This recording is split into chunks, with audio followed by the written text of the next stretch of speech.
சேலம் மாவட்டம் அயோத்தியா பட்டினம் அருகே தனியார் பேருந்து லாரி நேருக்கு நேர் மோதியதில் 20க்கும் மேற்பட்ட பயணிகள் காயமடைந்துள்ளனர்.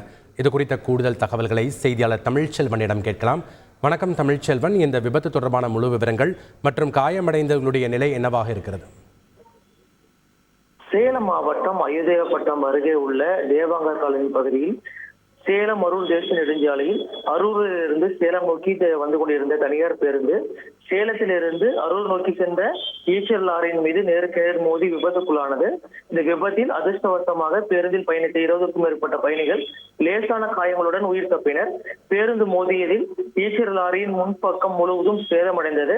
இதில் இடர்பாடுகளில் சிக்கி தவித்த தருமபுரி மாவட்டத்தைச் சேர்ந்த வேடியப்பன் என்ற ஓட்டுநர்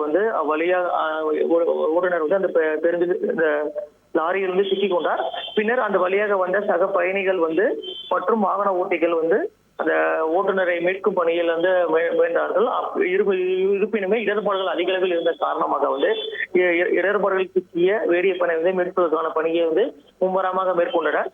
பின்னர் 2 மணி நேரத்திற்கு மேலாக போராடி ஓட்டுநரை மீட்டு ஆம்புலன்ஸ் மூலமாக சேலம் அரசு மருத்துவமனைக்கு அனுப்பி வைத்தனர்.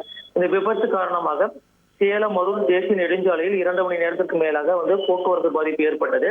இது குறித்து தகவல் அறிந்து விபத்து ஏற்பட்ட இடத்திற்கு வந்த வீராணம் காவல்துறையினர் விபத்து குறித்து காயமடைந்த நபர்களிடம் விசாரணை மேற்கொண்டார்கள். அது மட்டும் இல்லாமல் அரசு மருத்துவமனைக்கு காயமடைந்த நபர்கள் அனுப்பி வைக்கப்பட்டு விபத்து தொடர்பான முழு விவரங்களையும் அங்கு சேகரித்தார்கள். இது மட்டும் இல்லாமல் தேசிய நெடுஞ்சாலையில் விபத்து ஏற்பட்ட வாகனங்களை அப்புறப்படுத்தும் பணியில் ஈடுபட்டு விபத்து ஏற்பட்ட வாகனங்கள் அகற்றப்பட்டு போக்குவரத்து சீர் செய்யப்பட்டது. காவல்துறையினர் நடத்திய முதற்கட்ட விசாரணையில் அரூரில் இருந்து சேலம் நோக்கி வந்த தனியார் பேருந்து முன்னே சென்ற வாகனத்தை அதிவேகமாக முந்தி செல்ல முயன்ற போது எதிர் திசையில் வந்த ஈச்சல் லாரியின் மீது மோதி விபத்து ஏற்பட்டது விசாரணையில் தெரிய வந்திருக்கு. இதனிடையே அதிவேகமாக பேருந்தை இயக்கி